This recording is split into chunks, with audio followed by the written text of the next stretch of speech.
kung hirap lang ang pag-uusapan, talagang ayaw ko na talaga. Gusto kong umahon na talaga kasi mula ng aking pagkabata, hindi ko naranasan yung maginhawang buhay. Habang nahihirapan ako, mas lalo ako nagpupunyagi, lalo akong talagang tumatapang na labanan yung kahirapan. Kasi nakikita ko sa siyam kami na magkakapatid, walang mahilig sa negosyo. Parang iba yata, parang gusto na nila yung kahirapan. Ako hindi. Kasi nakikita ko yung ibang tao, bakit ganun? So sabi ko, kung kaya ng iba, bakit hindi sa akin? Ito yung bahay talaga namin dito noon. Dito. Yan. Wala kaming kapitbahay dito, kami lang. Walang kuryente, walang tubig. Kubo lang. So ang sabi ko sarili ko, kailangan mapupunyagi ako. Kasi aahon kami sa kahirapan, dalhin ko yung pamilya ko. Doon ako nag-umpisa talaga pumasok sa network industry, mga year 1999. By year 2000, nakakuha ako ng unang sasakyan ko, yung motorsiklo na Krypton. 5 years kong ginamit yun, inikot ko yung buong Mindanao. Tapos, habang binabaybay ko yun, dinadaanan ko, ulan, init, lahat. Naharap ako pag dumadaan yung magagandang sasakyan. Sabi ko, balang araw, magkakaroon din ako ng ganyan. Marami akong pinasukan, kaya lang, hindi siya nag-successful. Kaya may mga panahon na iniwanan ko na rin. Kumita din ako, kaya lang, gusto mo pang magtrabaho, nawala na eh. Kasi magsara yung kumpanya. Kung iniisip ko lang sarili ko, okay na sa akin, kaya ko naman eh, kasi sanay naman ako sa hirap. Pero ayaw kong ipamana, especially sa pamilya ko, at lalo na nung nagkapamilya ko, ayaw kong ipadaan doon ang hirap na pinagdaanan ko sa mga anak ko. So, gusto kong umahon. Kasi ako yung tao na pag gusto ko yung isang bagay, ginagawa ko yan, kahit ano man ang hirap. Kasi titingnan ko, wala na akong balikan. Doon ako galing sa hirap. So, saan ako pupunta? Dapat pupunyagi ako para pagdating ng panahon, at least makaahon rin kahit papaano. Hanggang dumating yung mga year 2008, 2009, nakita ko yung Royal. Sabi ko, aba, parang okay to Filipino-owned company. So, ibig sabihin, pag Filipino ito, natutulungan ko yung kapwa ko Filipino, bakit hindi ako susuportahan ito? Actually, nakatatlong beses ako pumunta sa Maynila, hindi nila alam, umatin ako ng RBP. Gusto ko lang makita kung gaano talaga ka-tibay yung kumpanya, ano yung background ng kumpanya. So, nung nag-umpisa ako, doon ako sa Cagayan de Oro, nakinig lang ako sa RBP, nasa likod lang ako. Marami na sila eh. Sabi ko, sige lang. Pag nag-decide ako dito, after how many months, dadami din yung grupo ko, magkakaroon ako. Nung nakita ko sa Manila na totoo pala, doon nag-umpisa yung talagang napaka-tibay na conviction mula sa akin na kung kaya ng Luzon, gagawin ko rin sa Mindanao.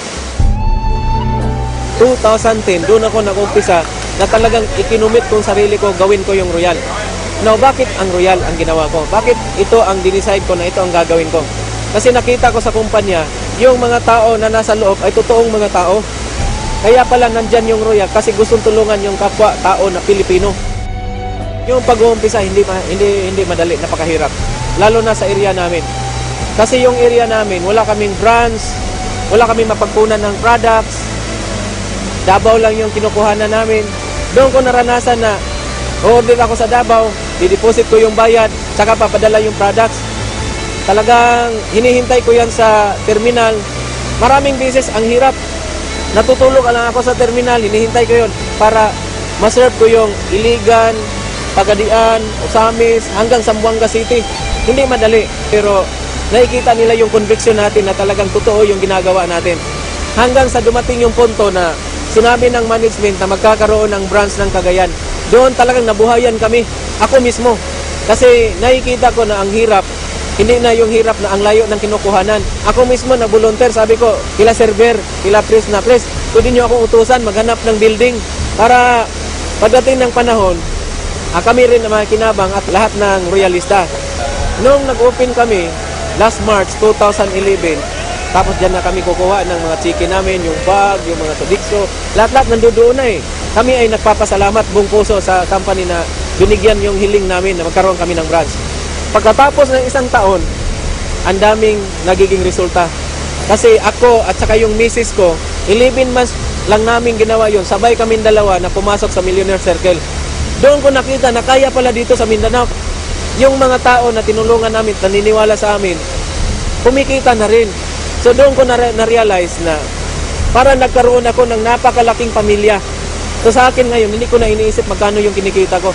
Basta unti-unti kong nakikita sila na kumikita na rin, nagbago yung buhay nila. Sa akin talagang talagang napaka-successful ko na doon. Sa totoo lang, maraming mga Mindanaoan na nawala na sila sa kanilang mga gusto sa buhay, yung mga dreams, yung mga pangarap nila. Pero nung nakita yung Royal, unti-unting nabuhay yung kanilang mga pangarap. So gusto rin namin, pangarap rin namin na yung biyaya na natatamo ng Luzon, ganun din sa Visayas, unti-unti na nandito sa Mindanao din. Nagbibigay sila ng equal opportunity sa buong Pilipinas o buong mundo. Na kahit nasa Mindanao kami, talagang yung Royal, iniisip pa rin kami. Kaya nagpapasalamat talaga kami na nakita ng Royal yon. Hindi nangangahulugan na kami ay makipagkompetensya sa Luzon, kundi yung Luzon ay nagiging benchmark namin. Paano kami magsikap? Na kung nangyari ng Luzon, bakit hindi sa Mindanao at Visayas? Nakikita niyo yung mapa ng Pilipinas, Luzon, Visayas, Mindanao. Hindi po ito sa pagkukumpet. Yung Luzon parang ulo. Yung Visayas po parang katawan. Yung Mindanao, ano? Ito po tandaan natin lahat ng mga Mindanao. Kung saan pupunta yung paa, lahat katawan at ulo pupunta. After almost 2 years na nandito ako sa Royal, ang daming nagbago sa akin. Few months ago lang, nakakuha tayo ng bagong Montero Sports 4x4. Tapos after 1 month, nakabili na rin ako ng bago din na bahay. Yung mga kapatid ko na hindi talaga hilig sa negosyo, naturuan ko na rin magnegosyo. Gumaganda-ganda na rin yung buhay. Parang naaambunan sila kung ano yung biyaya na nakuha ko sa Royal. Talagang napakasaya pala na ikaw yung nagiging instrumento na through Royal, natulungan mo yung ibang tao. Hindi talaga ako nagsisisi na pinili ko yung Royal na trabahuin. Through Royal, nakatulong tayo ng maraming tao. Through Royal, kumita tayo ng maganda. Through Royal, unti-unting natutupad yung mga pangarap. Plano ko talaga dito na ako mag-re-retire sa company na to. Sasama ako sa Royal hanggang kung saan siya pupunta.